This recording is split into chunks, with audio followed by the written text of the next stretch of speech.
Hello guys, welcome to my channel R S function.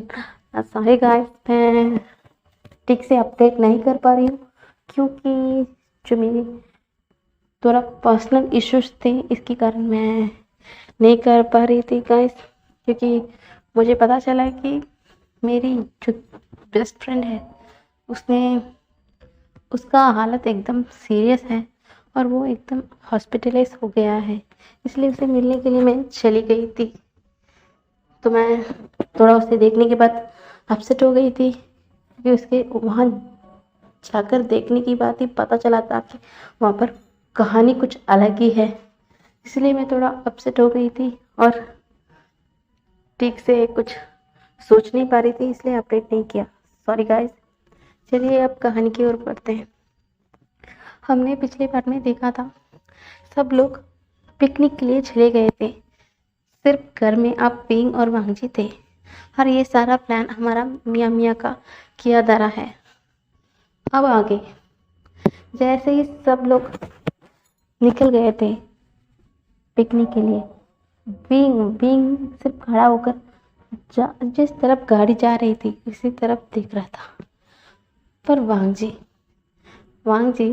वांगजी के मन में तो कुछ अलग ही चल रहा था।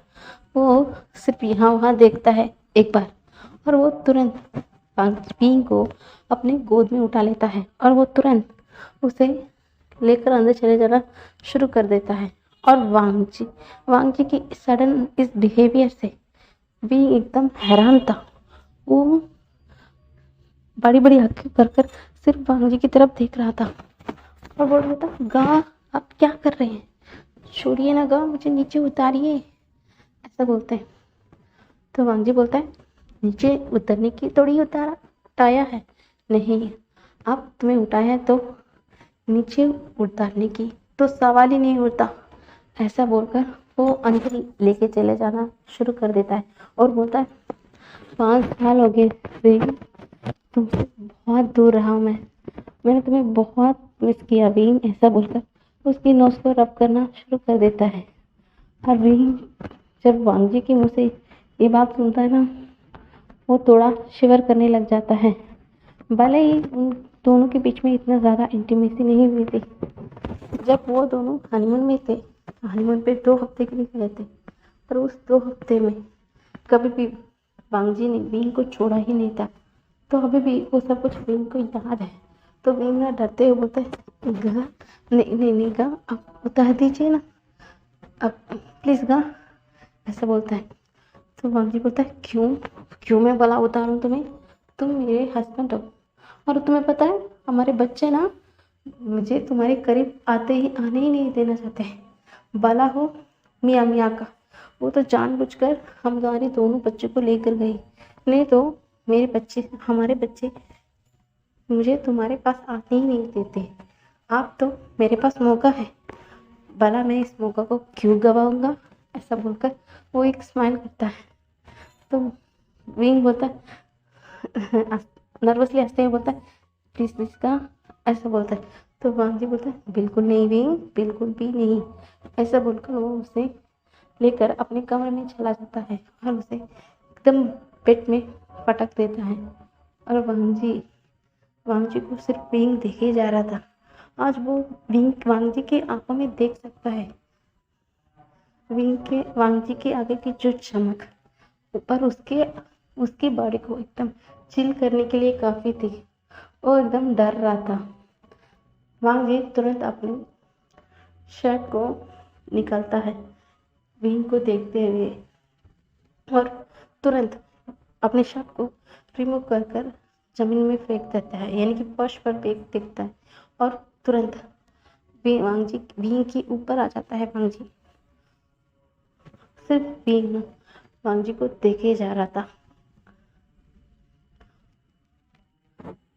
वांगजी विंग को देखते हुए उसे अपने करीब खींचकर उसके लिप्स में एकदम पैशनेटली किस करना शुरू कर देता है और थोड़ी देर बाद विंग भी उसका पूरा साथ देता है।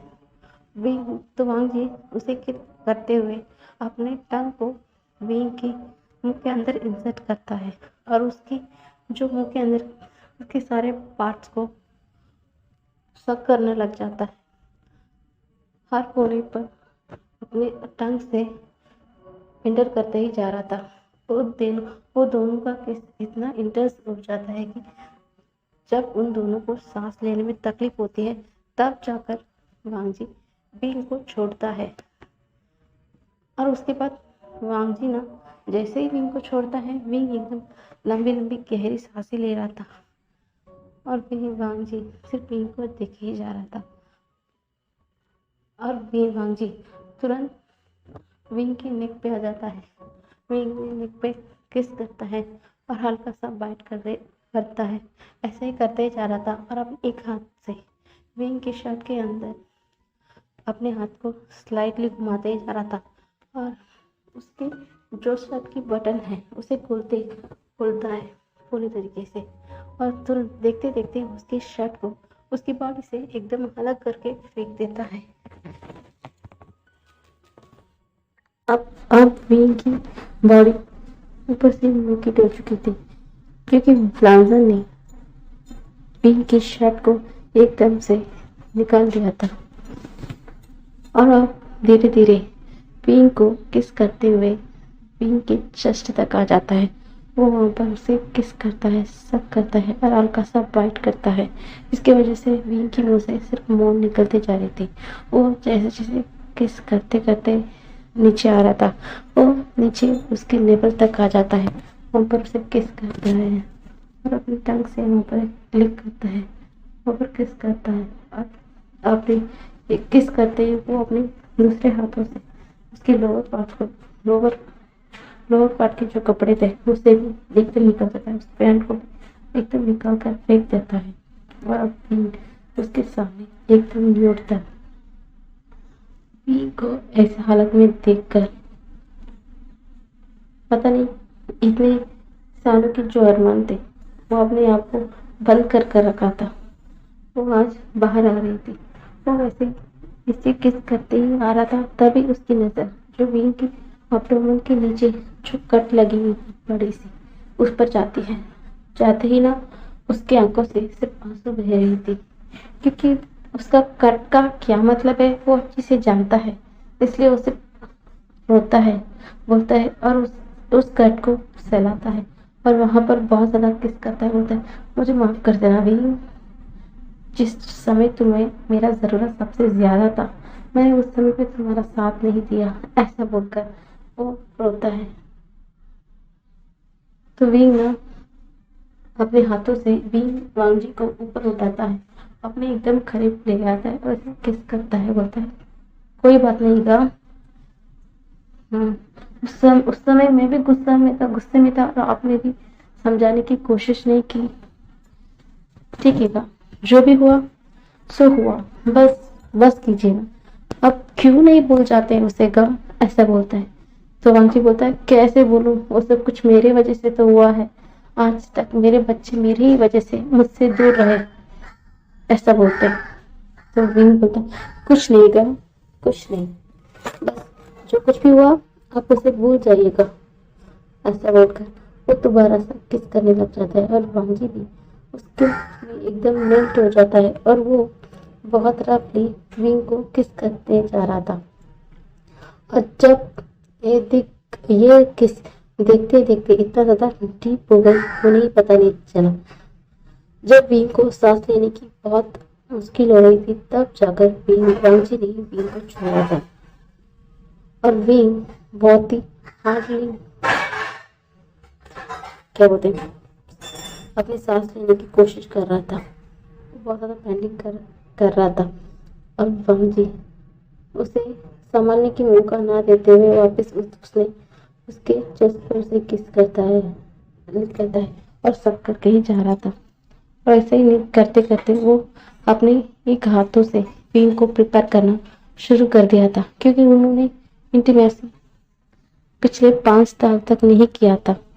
इसलिए वो जानता है कि अब विंग को बहुत ज्यादा तकलीफ होगा, इसलिए वो उसका माइंड को डाइवर्ट करना चाहता था। इसलिए वो विंग को वापस से किस करते हुए अपने एक हाथ से विंग को प्रिपेयर करना शुरू कर दिया था। वो अपने हाथ को विंग के इन एंड आउट करते ही जा रहा था और वो स्लाइटली अपनी एक फिंगर ऐसा करके वो अपने चारों फिंगर भी विंग के अंदर, विंग की लोअर पार्ट के साथ इंसर्ट कर दिया था और उसे प्रिपेयर करना शुरू कर दिया था, क्योंकि वो विंग को हर्ट करवाना नहीं चाहता था, इसलिए उसे ना पता चले, इसलिए वो विंग को किस करने लग जाता है। पर विंग को उसे दर्द हो रहा था, फिर भी वो उस दर्द को सहन लेता है, क्योंकि वो एहसास नहीं दिलाना चाहता है कि वो अभी बहुत ज्यादा पेन में है। अगर वो ऐसा रिएक्ट करेगा तो उसका बहुत ज्यादा दुखी हो जाएंगे, क्योंकि वो अब जो कुछ भी हो रहा है वो सब कुछ भी अपने ऊपर ही ब्लेम डालते जा रहे हैं, इसलिए वो कुछ भी ऐसा रिएक्ट नहीं करना चाहता था, इसलिए वो चुपचाप सहते ही जा रहा था। थोड़ी देर बाद डांस अपनी लोअर पार्ट को विंग के अंदर इंसर्ट कर देता है और इससे विंग को बहुत तेज की पेन होती है, फिर भी वो अपने आप को जैसे जैसे कर संभालता है। तो वांजी बोलता है, मुझे पता है विंग, इसे थोड़ा दर्द होगा, बस थोड़ी देर, ऐसा बोलकर वो उसकी फोrehead पर किस करता है और उसके साथ बहुत रफली इंटीमेट होना शुरू कर देता है। उनका इंटीमेसी बहुत देर ऐसे ही चलती जाती है और विंग की आंखों से सिर्फ आंसू बह रही थी, क्योंकि उसे पेन के साथ प्रेशर भी महसूस हो रहा था। न जाने वो अपने घर के साथ 5 सालों से दूर था। ऐसा नहीं है कि इस 5 सालों में उसे अपनी गाय की याद नहीं आई, उसे भी उसकी प्रेगनेंसी में क्रेविंग होती थी, पर उसके गाय नहीं थे। वो अपनी फादर या ब्रदर या ग्रैंडपा को वो उदास है ये दिखाना नहीं चाहता था, पर कहीं ना कहीं वो लोग जानते थे कि वी अभी अपने हस्बैंड को मिस कर रहा है, पर क्या करें, ये चॉइस तो उनकी थी ना, तो वो कुछ नहीं करते थे। तो विंग आज इस मोमेंट को बहुत एंजॉय करता है और वो वांजी को जो उसके साथ करना चाहता है उसे करने देता है, उस किसी भी चीज के लिए रोक टोक नहीं लगाता है। तभी वांजी विंग के कान के पास जाकर बोलता है, विंग देखो, मैंने आज खुद को कैसे भी करके संभाल लिया है, क्योंकि यहाँ पर हमारे घर के सारे मेंबर्स हैं और वो अभी सब लोग बाहर गए हुए हैं, इसलिए मैं तुम्हें बहुत ज्यादा परेशान नहीं करना चाहता। पर जैसे ही हम चाइना वापस चले जाएंगे, मुझसे ये उम्मीद मत करना कि मैं तुम्हें छोड़ दूंगा और मुझे तुमसे बदला भी तो लेना है। तुम्हारी हिम्मत कैसी हुई? हाँ देखो, मैंने देखा उस दिन जब कॉन्सर्ट में जो गा रहे थे, नाच रहे थे, तुम्हारे जो वो लड़कियां किस तरीके से तुम्हारे आसपास मंडरा रहे थे। मुझे पसंद नहीं है भी, पसंद नहीं है कि तुम्हारे पास कोई और आए। और अब याद रखना, ये तुम्हारे दिमाग में ये याद रखना, किसी को भी तुम्हारे इतना करीब नहीं आने देना, पर उसके बाद मुझसे भी ये उम्मीद मत रखना कि मैं तुम्हें कुछ नहीं करूंगा। अगर तुम ऐसा नहीं करते हो तो तुम्हें मुझसे तो दुगना या तिगना पनिशमेंट लेने के लिए तैयार रहना होगा। विंग ऐसा बोलकर वो विंग के कान में एक हल्का सा बाइट करता है और इसका मतलब विंग भी अच्छे से समझ जाता है कि उसका पनिशमेंट कैसी होगी। तो वो ना एकदम शिवर करते हुए बोलता है, नहीं नहीं होगा, मैं किसी के करीब नहीं जाऊंगा, आई प्रॉमिस, आई प्रॉमिस, बस अब तो छोड़ दीजिए। आपने कहा कि वहाँ सब लोग घर से बाहर है, इसलिए आपने मुझे इतना ज्यादा परेशान नहीं किया, पर आप देखिएगा मेरी हालत आपने क्या बना दी, और आप कह रहे हैं कि मुझे ज्यादा परेशान नहीं किया आप। ऐसा बोलकर वो देखता है तो वांजी ना एकदम इनोसेंटली बोलता है, हाँ विंग देखो, हमारे 2 बच्चे हैं, हमारे सारे फैमिली मेंबर्स यहाँ पर हैं, इसलिए तो मैं तुम्हारे साथ बहुत ज्यादा रफली नहीं कर रहा हूँ, ऐसा बोलता है।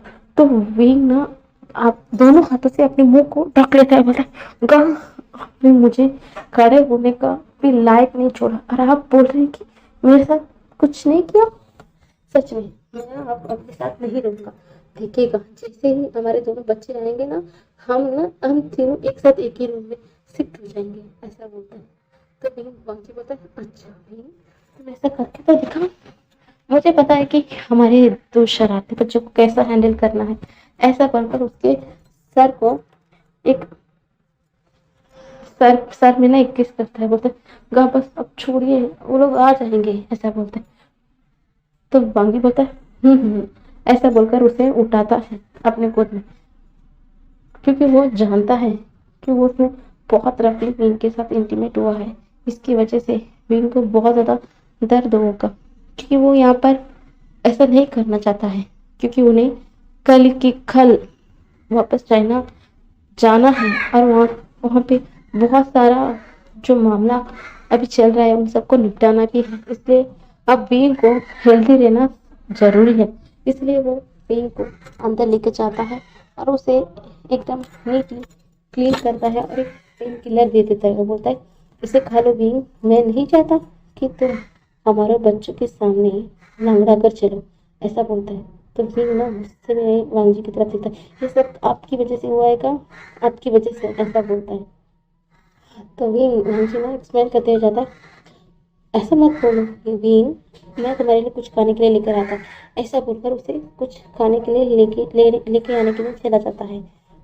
जैसे ही राम जी वहाँ से चला जाता है, विंग ने एक हल्का सा स्माइल करता है, मुझे भी माफ़ कर दीजिएगा, मैं भी आपको समझ नहीं पाया, ऐसा बोलकर वो अपने मन में सोचता है। पर दूसरी तरफ पिकनिक पर सारे बच्चे एकदम मस्ती मजाक कर रहे थे और विंग की दोनों बच्चे तो सबको परेशान एकदम बहुत हंसी मजाक कर रहे थे। और इतने सालों बाद सब एक साथ बहुत हैप्पी थे, बहुत ज़्यादा हैप्पी थे। वो लोग बोले नहीं समझ रहे थे, वो लोग कितने साल बाद इतना अच्छा सा क्वालिटी टाइम बिता रहे थे एक दूसरे के साथ कितना अच्छा सा क्वालिटी टाइम बिता रहे थे। तो सब लोग ना खुश थे। तभी ना पिंकी बच्चे जैसे ही शाओ शिनचैन को देखते, वो लोग बहुत तेजी से जाते हैं अंकल करके, बहुत ही मीठी मीठी हंस कस कर बातें कर रहे थे। ये श्रेयंग देखता है ना, श्रेयंग को बहुत ज्यादा गुस्सा आता है।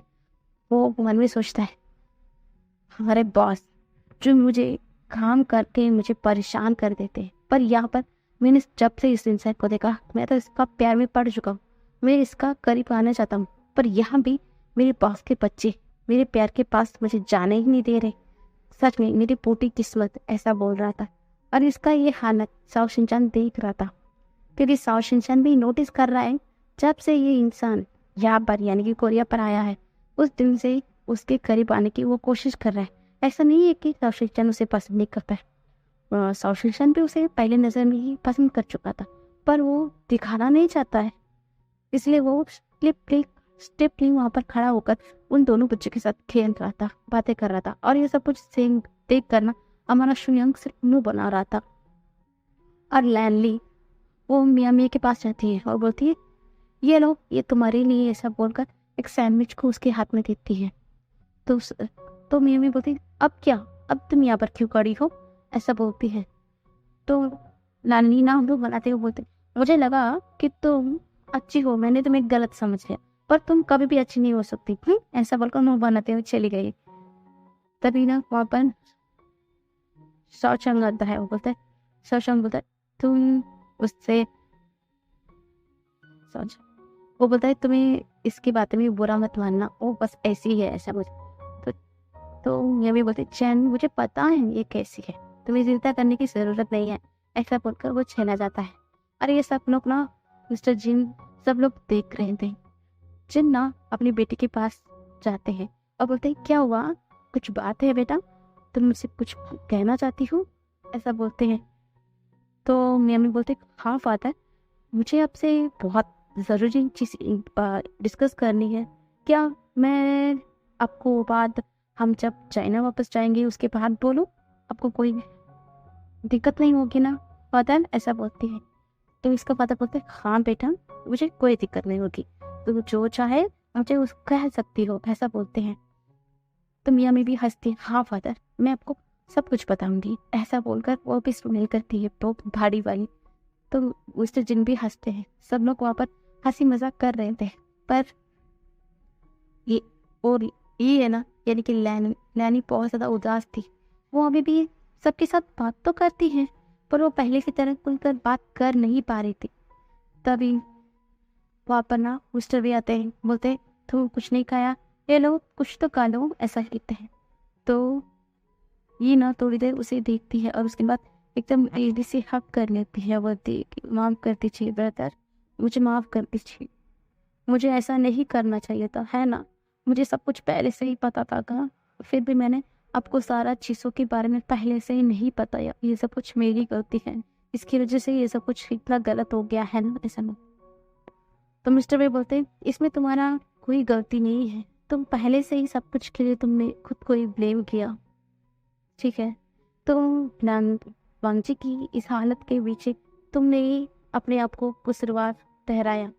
सच में बोलूं तो तुम अकेले की इसमें जिम्मेदार नहीं हो, सब लोग हैं उस पर जिम्मेदार। पर क्या करें, सब लोग अपनी अपनी जिंदगी में स्टक है, तो किसी को भी हम ब्लेम नहीं कर सकते कि तुम नहीं देखा, मैं नहीं देखा, ऐसा किसी को हम ब्लेम नहीं कर सकते। तो जैसे ही तुम्हें ये एहसास हुआ कि वी उसका प्यार है, तो इसलिए तुम वीन को उसके करीब लाना चाहती थी।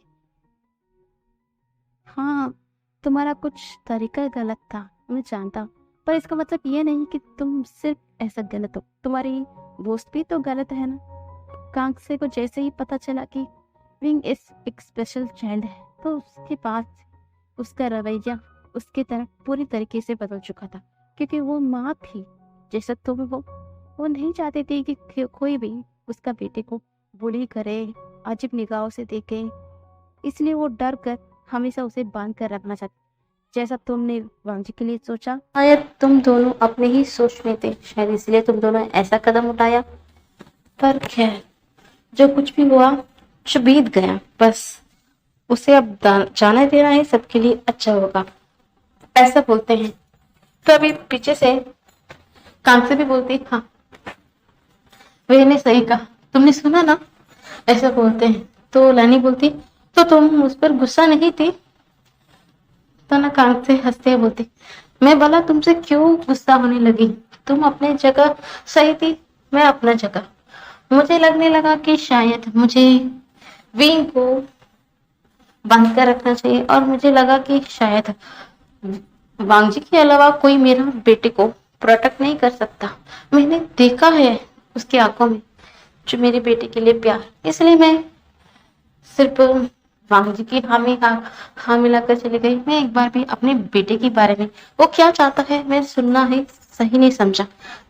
तो सारा गलती तो मेरी है ना, तो क्यों मैं सिर्फ तुम पर गुस्सा करूं? तुम जितना गुनहगार हो उतना तो मैं भी हूं ना, तो भला मैं क्यों तुम्हें डांटने लगी और गुस्सा होने लगी, ऐसा बोलते। तो तीनों ने हक करते बोलते, सारी माफ कर दीजिए, हम आप कुछ भी ऐसा नहीं करेंगे, ऐसा बोलकर तीनों देखते हैं। पर लैन कुरन ये सब कुछ दूर तक देख रहे थे, पर फिर भी वो अभी भी सेटिस्फेक्शन नहीं हुए। कहीं ना कहीं वे जानते थे कि उनकी वाइफ के दिमाग में क्या चल रहा है, पर कुरन के साथ तो ऐसा नहीं था। वो उन्हें लगने लगा कि वो अपनी वाइफ को अच्छे से जानते हैं और उनकी वाइफ उनसे कुछ भी नहीं छुपाएगी। पर इतनी बड़ी बात उन्होंने कैसे छुपाई, और वो भी उस इंसान को लेकर जिस इंसान को वो हद से ज्यादा प्यार करते हैं। वो विंग को बहुत पैम्पर करते हैं और मिस्टर वे को भी वो अपने सच्चे दोस्त मानते हैं। उनके साथ ये सब कुछ हुआ, ये उससे बर्दाश्त के बाहर है, इसलिए वो अभी भी नाराज थे, पर इतना ज्यादा नहीं, क्योंकि वो समझते हैं, फिर भी वो मानना नहीं चाहते हैं कि उन्होंने लैनी को माफ कर दिया। तो मिस्टर वे कुरैन की ये हालत भी समझते हैं, तो वो लैनी को बोलते हैं, बस थोड़ा वक्त दो कुरैन को, वो भी शायद समझ जाएगा, ऐसा बोलकर वो उसके सर को पैट करते हैं। तो लैनी ना सर पे लगे बोलते, हाँ शायद उसका गुस्सा होना जायज है, इसलिए कोई गलत नहीं समझूंगा, ऐसा बोलती है। दूर से उनके जो ग्रैंड पेरेंट्स हैं, मैडम लैन, चिंगुन, सब लोग देख रहे थे। वो बोल रहे थे कि हाँ लगता है कि सब कुछ पहले की तरह होने लगा है, ऐसा बोलकर वो स्माइल कर रहे थे। मिस्टर चिन दूसरी ओर देखते हैं कि उनका बेटा मेंग्याओ को में जो कितनी पैम्पर कर रहा है, उसकी हर जरूरतों का ख्याल रख रहा है। वो देखकर स्माइल करते हैं। तभी मिस्टर नी आते हैं उसके पास, क्या तुम अपने बेटे के रिश्ते को मेरे बेटे के लिए दोगे? उसका हाथ मेरे बेटे के लिए दोगे? मैं चाहता हूँ कि उन दोनों की शादी हो जाए, ऐसा बोलते हैं। तो मिस्टर जिन बोलते हैं, तुम्हें लगता है इसमें सिर्फ मेरा हाँ बोलना ही नहीं, तुम बराबर मिस्टर वेग से भी तुम्हें इसके बारे में पूछना चाहिए। तो नी हंसते बोलते हैं कि तुम्हें लगता है कि वो इसके लिए मुझे मना करेगा? तो जिन बोलते हैं हाँ, मैं अच्छे से जानता हूँ कि वो कभी भी इसके लिए मना नहीं करेगा। वो सबसे पहले अपने बच्चों की खुशी के लिए देखेगा। और वो भी जानता है कि मेरे बेटे नीमिंजू को अलावा और कोई भी नहीं है जो उस और कोई नहीं है कि वो मिंगेओ का ख्याल रख सके। तो वो भी इसके लिए अग्री ही करेगा, ऐसा बोलते हैं। तो मिस्टर जिन हंसते हैं, बोलते हैं ठीक है, फर्स्ट हमें चाइना के लिए निकलने दो, उसके बाद हम बात करेंगे इन सब के बारे में, ऐसा बोलते हैं। सब लोग अपने अपने में बहुत हैप्पी थे, क्योंकि आज सब बहुत दिनों बाद एक साथ एक पिकनिक में आए। और हाँ, कहीं ना कहीं वो लोग जानते हैं कि विंग और वांगजी के पीछे जो जो गलतफहमी है वो तो मिट गई है, वो एक समझते हैं। तो वो लोग बोलते हैं कि हम क्यों ना कल ही निकल जाए, अब हमें इस शहर पे रहना अच्छा ही नहीं लग रहा है, क्योंकि हमें वहां पर भी बहुत कुछ संभालना है, ऐसा बोलते हैं। तो मिस्टर बेबी वहां उनके पास आते हुए बोलते हैं हाँ, सही कहा तुमने, मैंने पहले ही विंग की जो मैनेजर है उसके पास मैंने सब कुछ चाइना के लिए ट्रांसफर करने के लिए बोल दिया है। अगर विंग का कोई परफॉर्मेंस या कुछ होगा, कॉन्सेप्ट वगैरह कुछ होगा, तो वो यहाँ पर आ सकता है। तो हम अभी वापस चाइना जा रहे हैं, ऐसा बोल देते हैं। तो सब लोग ना नोट करते हैं। फिर भी ना ये बात सुनते हैं ना, लीना मुंह बनाते हुए बोलती है अंकल, आपको सब कुछ पता था कि विंग ही एंजल स्टार है, आपको पता है ना वो मेरा फेवरेट स्टार है, फिर भी आपने ये बात छुपाया है, ऐसा बोलते हैं। तो मिस्टर वे बोलते हैं मैं क्या करता, तुम क्यों ना तुम्हारी ब्रदर इन लॉ से पूछ लो कि आखिरकार वो इसने क्यों किया, ऐसा बोलते हैं। तो ली बोलती है हाँ, मैं उन्हीं से पूछूंगी, ऐसा बोलकर वो मुंह बनाते हुए चली जाती है। सब लोग ना हंसते हैं और वो लोग बोलते हैं कि चलो यहाँ पर आते इतना देर हो गया, हमें घर के लिए भी निकलना होगा, ऐसा बोलते हैं, क्योंकि हमें कल वापस चाइना जाना है ना, इसलिए हमें पैकिंग भी करना है, चलो, ऐसा बोलकर वो घर के लिए सब लोग इकट्ठा होते हैं। तभी दूसरी ओर हमारा विंग और वांगजी वो बहुत ज्यादा हैप्पी थे। हाँ, उन्होंने उन्होंने एक साथ बहुत अच्छी क्वालिटी टाइम एक दूसरे के साथ बिताई है। हाँ, वांगजी उसके साथ इंटीमेट हुआ, पर वो उसके साथ बहुत ज्यादा रफ नहीं हुआ, क्योंकि वो जानता है कि कल वो लोग वापस चाइना निकलने वाले हैं और यहाँ पर पूरे फैमिली है। वो विंग को सबके सामने एम्बेरस होते हुए देखना नहीं चाहता है, इसलिए वो उसने थोड़ी देर में छोड़ दिया था। और वो भी अपने बच्चे और उसके सारे थिंग्स को पैक करने लगा, क्योंकि वो अब एक मिनट भी उन्हें यहाँ पर रखना नहीं चाहता है। वो जितना जल्द हो सके वो वापस चाइना उन सबको लेके जाना चाहता है। इसलिए वो भी थोड़ी देर उनकी रिफ्लेक्शन कैसे खत्म हुई ना, वो जैसे ही उसको टैबलेट सब कुछ दिया, उसके बाद विंग को थोड़ा आराम करने के लिए बोलकर वो विंग उनके बच्चे की दोनों की सारे पैक पैक करने लगा था। ऐसा ही समय बीत जाता है। जैसे ही वांगजी को गार के हारन की आवाज सुनाई देती है, वो तुरंत बाहर आ जाता है, मेंशन से बाहर, क्योंकि उसे पता चल चुका था कि उनकी सारी फैमिली मेंबर आ गए हैं। तो सब लोग ना वांगजी को देखकर स्माइल करते हैं। तभी मिया मिया आती है, वांगजी से बोलती है बता, जो मेरा प्लान है काम आया कि नहीं, ऐसा एक टीसिंग से स्मेल करते हुए पूछती। तो वांगजी ना उससे उसके सर पर ना धीरे से मारते हुए बोलते हाँ, बहुत ज्यादा काम आया, thank you by the way, ऐसा बोलते हैं। तो मियाँ भी बोलते अच्छा, सिर्फ थैंक यू, हाँ इतने से काम नहीं चलेगा, तुम्हें कुछ और करना पड़ेगा। तो वांगजी बोलता है तुम्हें क्या चाहिए। तो मियाँ बोलती है मुझे जब काम आएगा, जब जरूरत पड़ेगी तब मैं मांग लूंगा, तब तुम दे देना, ऐसा बोलती है। और ना वांगजी सर हाँ में सर हिलाता है और चले जाते हैं।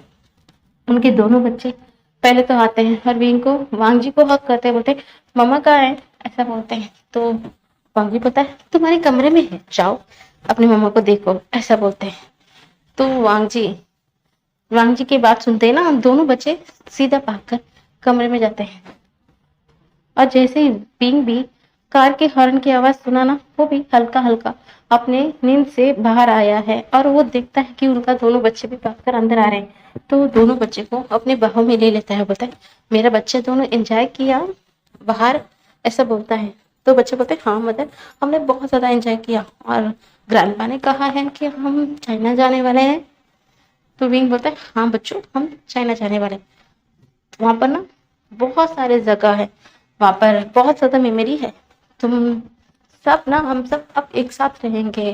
तुम्हारी जो जो बहनें हैं, तुम्हारी आंटी की जो, अब सब लोग ना तुम्हारे साथ एक साथ रहेंगे और तुम सब ना एक साथ खेल भी सकते हो, ऐसा बोलते हैं। तो दोनों बच्चे बोलते हैं सच्ची मम्मा? तो विंग बोलता है हाँ सच्ची में, तुम सबके साथ एक साथ रह सकते हो, ऐसा बोलकर एक किस करता है और विंग वापस से वॉशरूम के लिए चला जाता है और वो जल्दी जल्दी से अपने आप को ब्रश ब्रश करता है और वो अपने पूरे बॉडी को इधर उधर ना आईने में देखता है, कहीं उसका लाइव लव बाइट या कुछ रेड रेड कलर का निशान सब देख ना ले, इसलिए वो अपने जो मेकअप मेकअप करने वाला थिंग्स है वो लेकर ना सारी जगह अप्लाई करने लगता है। और बाबूजी को कोसे जा रहा था, गाने कहा था कि वो बहुत रफ नहीं रहेंगे और कुछ ऐसा वैसा नहीं करेंगे। अब मैं कैसा सबके सामने जाऊं और सब लोग मुझे ऐसे देख लिए तो वो लोग क्या सोचेंगे मेरे बारे में, अय्या, ऐसा सोच कर ना वो वांग जी को पूछते हुए सारा मेकअप स्टिंग को ना अपने बॉडी में अप्लाई करता है, जो नेक पे किसी को विजिबल ना होकर कर, और वो अच्छे से तैयार होकर बाहर आ जाता है। जैसे ही बाहर आता है ना, सब लोग उसे देखकर स्माइल करते हैं और बीन भी सबको देखकर स्माइल करता है। सब लोग ना खाने के लिए बैठ जाते हैं क्योंकि उन्हें कल सुबह सुबह ही निकलना था, तो सब लोग ना बैठ जाते हैं। तभी मिंगिया बोलता है मैं भी अपना ट्रांसफर ले चुका हूँ और हम सब जाएंगे। तभी मिस्टर ये बोलते हैं अब बताओ निमिजो, क्या तुम यहाँ पर रहना चाहते हो? तो निमिजो ना एकदम फटक से बोलते नहीं नहीं नहीं पापा, मैं भी वापस चला आऊंगा, अब मैं यहाँ पर रहकर क्या करूंगा। तो मैडम ने ये बोलती है अच्छा, तुम्हें तो अपने पेरेंट्स की कोई पड़ी नहीं है, तुम्हें सिर्फ मिंगिया नजर आता है ना, बोलते तो ना मिंगजू ने अपने सर को झुका लेते हैं। तो मिस्टर भी बोलते हैं बस उसे टीच करना बंद करो, ऐसा बोलते हैं। तो सब लोग ना हंसते हुए खाने करने लग जाते हैं। सब लोग सिर्फ खाना खा रहे थे और आज बहुत सालों बाद सब लोग इतना हंसी खुशी खा रहे थे।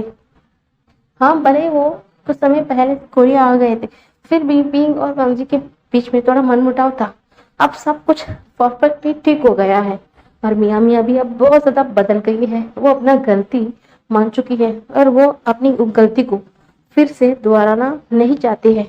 वो अब एक पीसफुल लाइफ चाहती है, जैसा उसका फादर चाहते हैं वो वैसा ही रहना चाहती है। इसलिए वो बहुत हंसी खुशी से निकल गई। पर इसके उलट दूसरी ओर चाइना में शो बहुत ज्यादा गुस्से में था।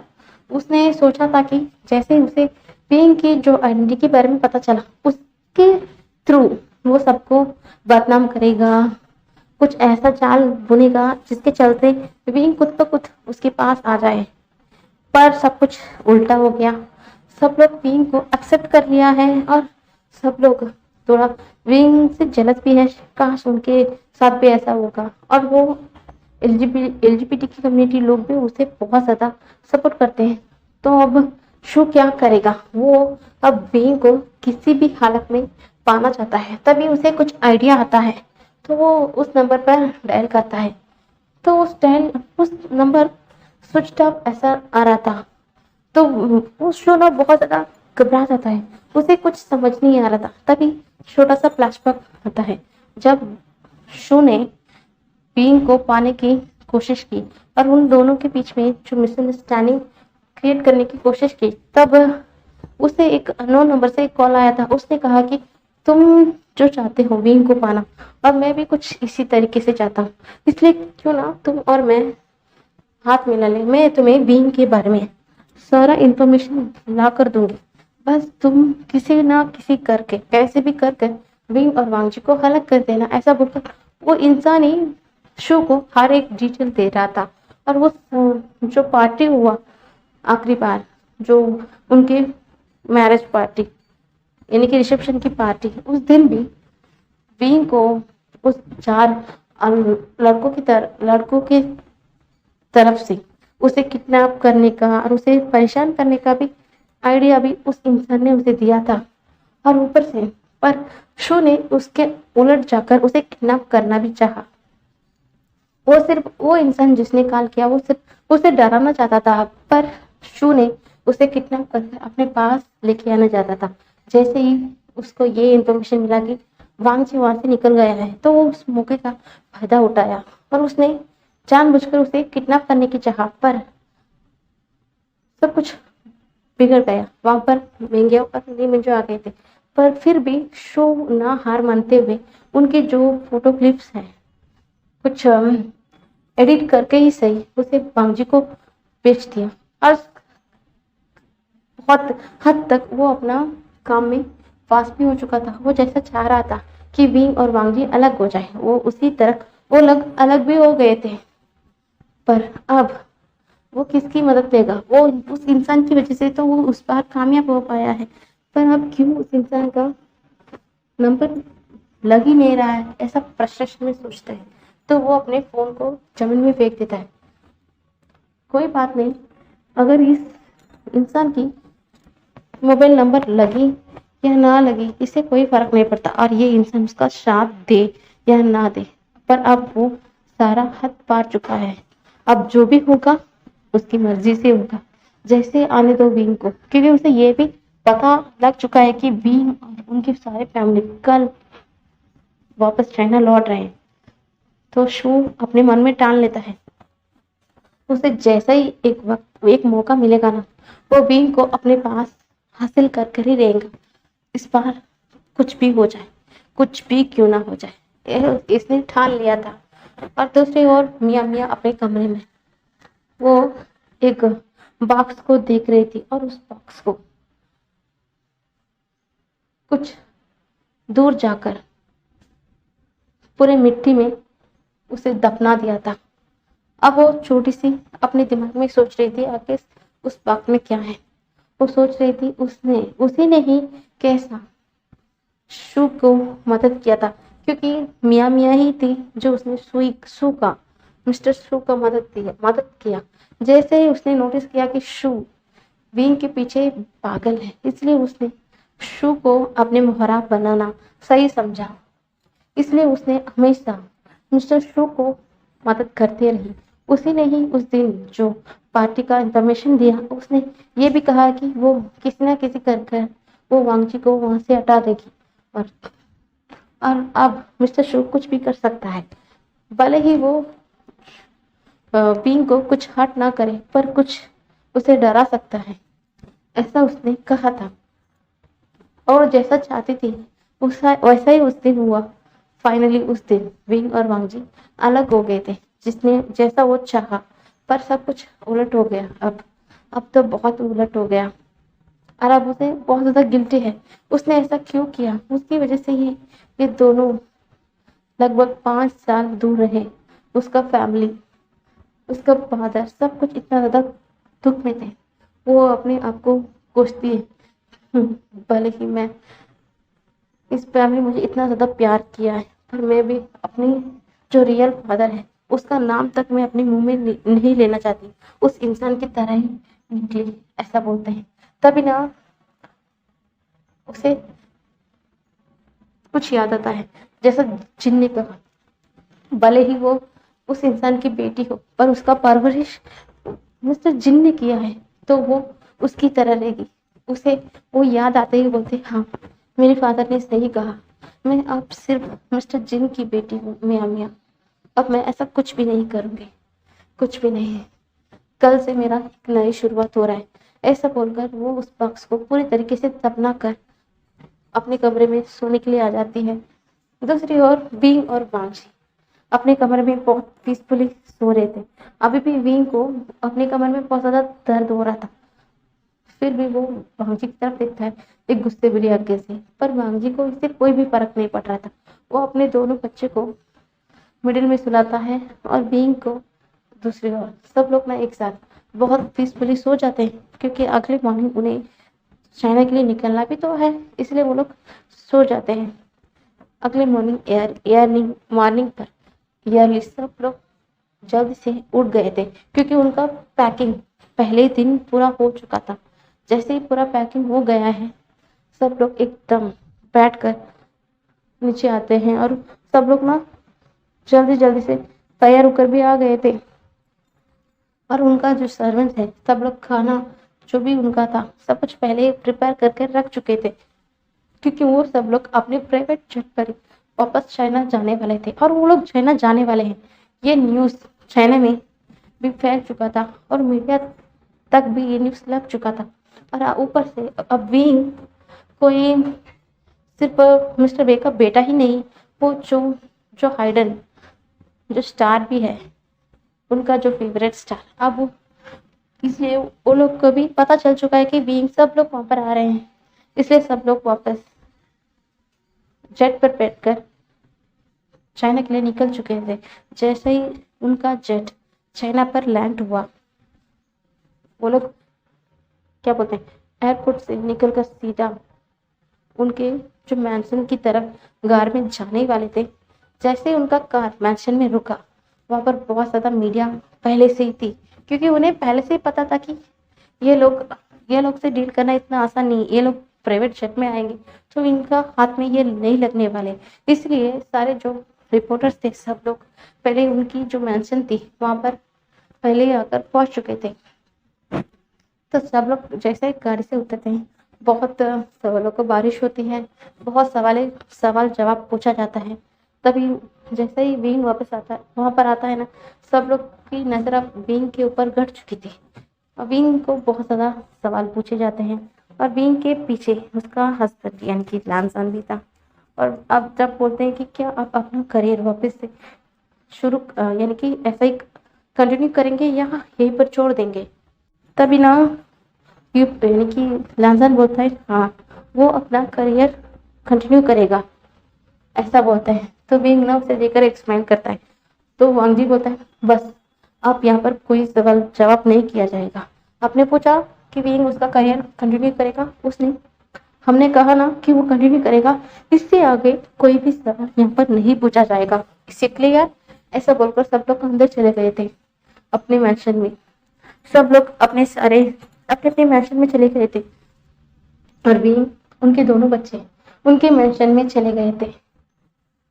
इतने सालों बाद अपने मैंशन में कदम रखते हुए विंग को बहुत ज्यादा इमोशनल फील हो रही थी। तभी वांगजी बोलता है मुझे माफ कर दो विंग, इस मैंशन में तुम्हें सिर्फ बहुत हर्टफुल मेमोरी है, बस मुझे माफ कर दो। मैं इस बार इतने ज्यादा प्यारा मेमोरी हम दोनों का क्रिएट करूंगा कि तुम पिछले जो हमारा बहुत दर्द भरी मेमोरी है, सब कुछ भूल जाओ, सिर्फ हमारा इस पल को याद रखो, ऐसा बोलते हैं। तो विंग बता इसमें कोई गलती आपकी नहीं है, बस अपने आप को ब्लेम करना बंद कीजिए, मैं कितनी बार कह चुका हूँ आपसे, ऐसा बोलते हैं। तो दोनों ना अपने हाथ को एक साथ पकड़े हुए देख रहे थे। तभी ना वो बच्चे आते हैं और उन दोनों के हाथों को एकदम से अलग करते बोलते हैं बस वो चलिए अंदर चलिए। और फादर, मैंने कहा ना कि मेरी मम्मा से थोड़ा दूर रही है, ऐसा बोलते हैं और मुंह बनाते हुए अंदर चला जाता है। तो वांगजी बोलता है मेरा बच्चा, सच में ये मेरे बच्चे मेरे ही वाइफ से मुझे मिलना नहीं जा रहे, सच में मेरा किस्मत इतना ज्यादा बुरा क्यों है, ऐसा बोलता है। तभी वो कुछ सोचता है, ठीक है बच्चे, चलो मैं तुम्हारे लिए रूम यहाँ पर अरेंज करवाने के लिए कहा है, तुम देखना नहीं चाहोगे, ऐसा बोलता है। तो वो दोनों बच्चे बोलते हैं हाँ फादर हमें भी देखना है, क्या आप हमें लेके जाएंगे, ऐसा बोलते हैं। तो विंग ना अपने सर को सेक करता है, बोलता है तुम तीनों जाओ, ऐसा बोलकर वो अपने कमरे में चला जाता है। इतने सालों बाद अपने कमरे को देखकर विंग बहुत सा इमोशनल फील कर रहा था, क्योंकि इस कमरे को छोड़कर वो गया था, सच में वो बहुत टूटा हुआ था। पर अब वापस वो आया है, पर उसका दिल में बस अब कुछ भी नहीं है, बहुत सिर्फ हैप्पी बड़ी मेमोरीज है उसका। और वो जान भी चुका है कि पिछले बार ऐसा कुछ हुआ ही क्यों, और उसका वजह भी अब वो जानता है अच्छी तरीके से। इसलिए वो उस गलती को इस बार दोहराना नहीं चाहता है। वो सोच लिया कि अब वो इस बार किसी के पास भी इतना करीब नहीं जाएगा, वो सबसे थोड़ा डिस्टेंस मेंटेन करेगा। उसने सोच लिया। और वो पिछले रात जो वांगजी ने कहा, अगर उसने किसी से बहुत नजदीक कंटिन्यू की तो उसका अंजाम बहुत बुरा हुआ होगा, ऐसा उसने कहा था। ये सब कुछ सुनने के बाद तो हार्वी बीइंग डर जाता है। वो जानता है कि किस तरीके की पनिशमेंट उसे मिलेगी। यही सोचकर वो अपने सर को सेक करता है, बोलता है नहीं, मैं डिस्टेंस मेंटेन करूंगा। ऐसा बोलकर वो चला जाता है और सब कुछ अरेंज करता है। थोड़ी देर बाद ना किसी का हाथ अपने अपने कमर पर महसूस होते ही बीइंग एकदम पलट कर देखता है। वो उसका हस्बैंड वांगजी था। वो बोलता है क्या हुआ का, ऐसा बोलता है। तो वांगजी बोलता है क्या हुआ मतलब, हमारी दोनों बच्चों को मैंने उनका कमरा दिखा दिया था, पर वो लोग अपने ग्रैंडपा से मिलना चाहते हैं, तो मैंने सोचा था ठीक है वो लोग अपने ग्रैंडपा से मिलने दे दिया जाए। इसलिए सोचकर मैं उन दोनों को हमारे मम्मी पापा के पास भेज दिया, ऐसा बोलता है। तो विंग बोलता है अच्छा ठीक है, चलिएगा आप मेरे मेरे मदद करिए सब कुछ अरेंज करने में, ऐसा बोलते हैं। तो विवांगी बोलता है अरेंज करने में।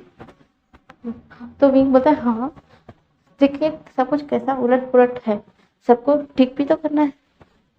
तो वांगजी बोलता है ठीक, हाँ तुम्हें ये करने की जरूरत नहीं, जो मैं तुम्हारे लिए यहाँ पर जो सर्वेंट अरेंज किया है वो सब लोग यहाँ पर सब कुछ अरेंज करवा देंगे, तुम्हें कुछ करने की जरूरत नहीं। तो वांगजी बोलता है, वांगजी से विंग बोलता है क्या मतलब है, तो मैं क्या करूं। तो विंग को वांगजी बोलता है तुम क्या करोगे, चलो मैं इसका फैसला करता हूँ कि तुम क्या करोगे। ऐसा बोलकर वो तुरंत विंग को उठाकर बेड पर फेंक देता है और वो विंग के ऊपर एकदम आ जाता है। तो विंग ना बड़ी बड़ी आंखों से बोलता है नहीं कहा अब ये क्या कर रही, कल तो अपने। तो वांगजी बोलता है कल तो क्या, मैं तो कल तुम्हें कुछ भी नहीं किया था, क्योंकि पता है हम वहां पर थे, ऊपर से हमारा सारे फैमिली मेंबर्स थे। मैंने तुमसे कहा था ना कि जैसे ही हम लोग वापस चाहेंगे तो मैं तुम्हें छोड़ूंगा नहीं। तो वांगजी ना तो विंग बोलता है नहीं कहा आप ऐसा नहीं कर सकते मेरे साथ। तो वांगजी विंग के कान में बोलता है क्यों नहीं कर सकता हूँ, मैं तुम्हारा हस्बैंड हूँ विंग, मैं जो चाहे वो कर सकता हूँ। ऐसा बोलकर वो नाटी सा स्माइल करता है और विंग बोलता है नहीं नहीं, ऐसा बोलकर वो एकदम पीछे पीछे जा रहा था। पर वांगजी कहाँ मानने वाला था, वो विंग को पकड़ के एक पैशनेटली एक वाइल्ड किस करने लग जाता है। और विंग वांगजी को रेसिस्ट भी नहीं करता है, वो भी तुरंत वांगजी को किस करने लगता है। बस आज के लिए इतना ही गाइस। मैं अब इसका एक ही पार्ट होगा, वो उसका लास्ट पार्ट होगा। Bye bye guys.